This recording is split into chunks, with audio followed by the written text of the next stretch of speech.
Church staff members with deep empathy often find their greatest strength becoming their silent weakness. And we're going to talk about how to recognize empathy burnout and protect your ability to care without burning out on today's episode of the podcast. Hi there, my name is Todd Rhoades.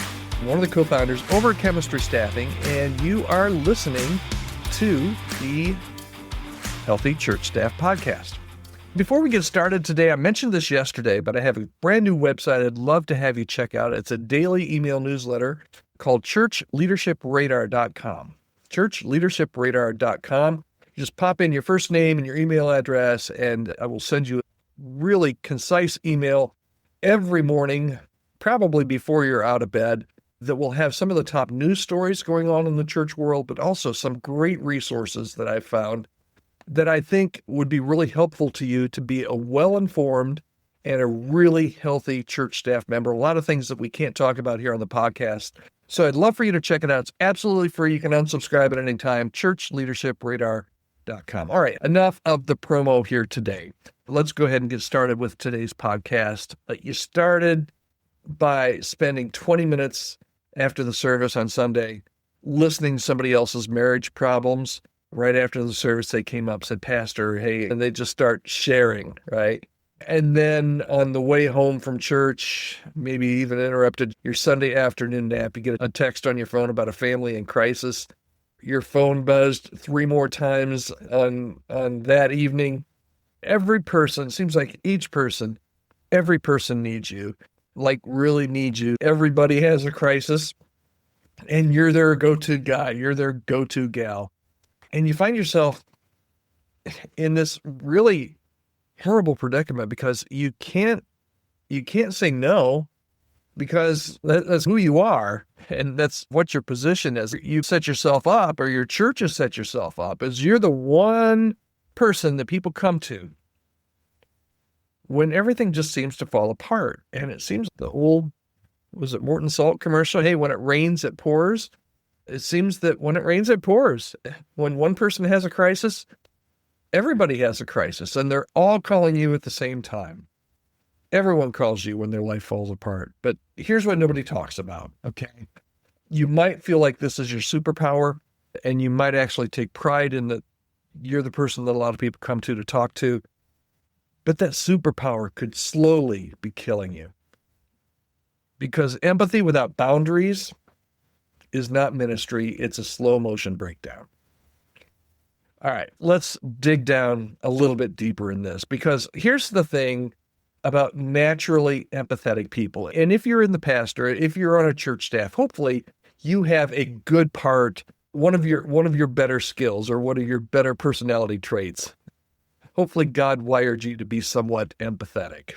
Although I've met some pastors who are anything but empathetic. But I want to share with you what I think something about empathetic people that really, it's a plus, but it's also can be a minus, okay?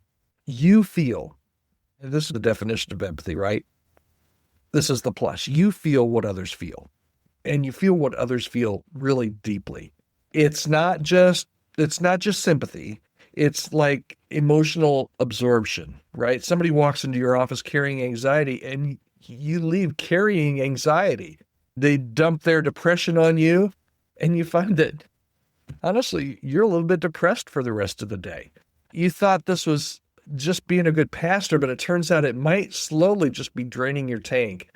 And the church culture doesn't help. We've created a ministry culture in most churches that rewards emotional availability, that rewards this kind of empathy in our pastoral leadership 24/7. And the pastor who says no to a crisis call, that's not a good thing. The worship leader who isn't there or isn't available for a struggling volunteer, that's not a good thing.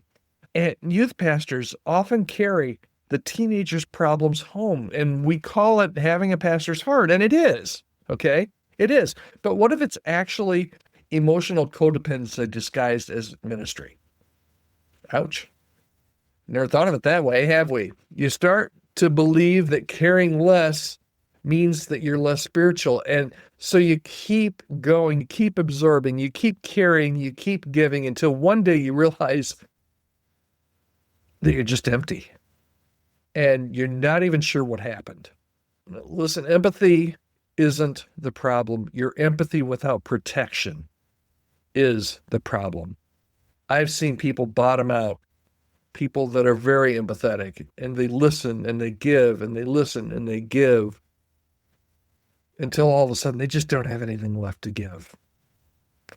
Your empathy isn't the problem. Your empathy without protection is. Healthy empathy, I'm here to tell you today, and maybe you need to hear this.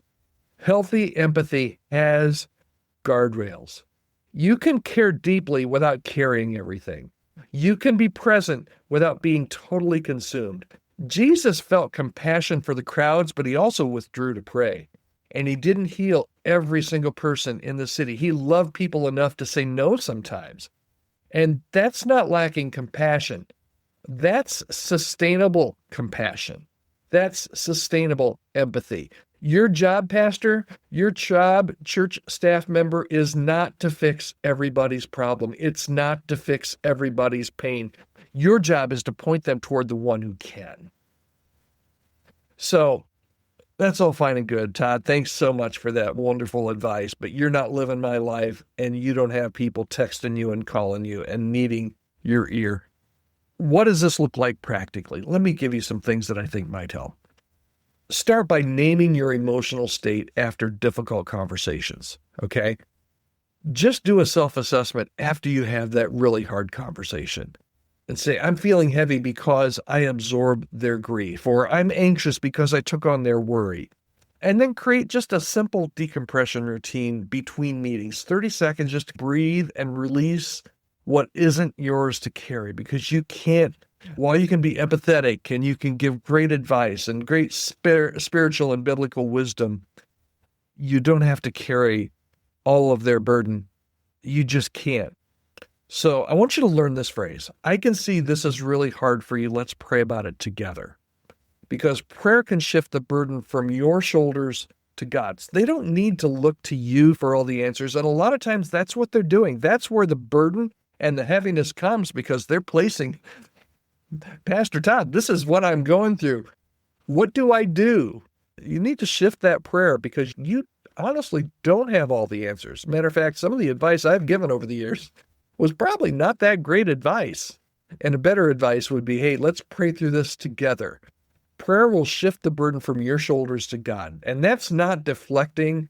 That's redirecting to the absolute right source. So here's your bottom line for today. Your empathy absolutely is not something to run away from. Your empathy is a gift to the church, but it's not supposed to destroy you in the process. All right, this week, I'd love for you to try something. After every pastoral conversation, after every kind of dump that somebody calls you or texts you or comes in your office and just dumps something really heavy that they're going through, I'd love for you to take 30 seconds after the conversation and say, God, I release to you right now what isn't mine to carry. And that'll do a couple things. First of all, it'll help you to release those things. Second of all, it'll help you to notice what you've been absorbing that was never meant for you. Your emotional tank is not bottomless. Protect it like the ministry resource that it is. Your heart for people is exactly what your church needs. And your church needs you healthy, not burned out. So take care of that gift. Hope this has been helpful for you here today. If there's any way that I can help you, maybe you just want to have a conversation about empathy and how burned out you are, I'd love to have that conversation with you. I would love it. I would love to connect with you in any way. You can reach out to me anytime. podcast@chemistrystaffing.com. And as I mentioned at the beginning of this episode, I'm going to mention it every day this week. Check out the new website, churchleadershipradar.com. Just pop your first name, your email address in there, and I will send you more than what you get in this podcast. I'm going to send you some new resources every day. These are fresh resources that are just 24, 48 hours old. Any kind of new news that you need to know that's going on in the church world will be in there as well. Always include something, I forget what I call it, but it's something good that's happening, a positive news story, a church that's really impacting their community or making a difference. I like to share the good things that are happening in the kingdom as well, and you'll get that every day. ChurchLeadershipRadar.com. All right, that's it for today. Hope you'll join me again right here tomorrow on the Healthy Church Staff Podcast. Hope you have a great day.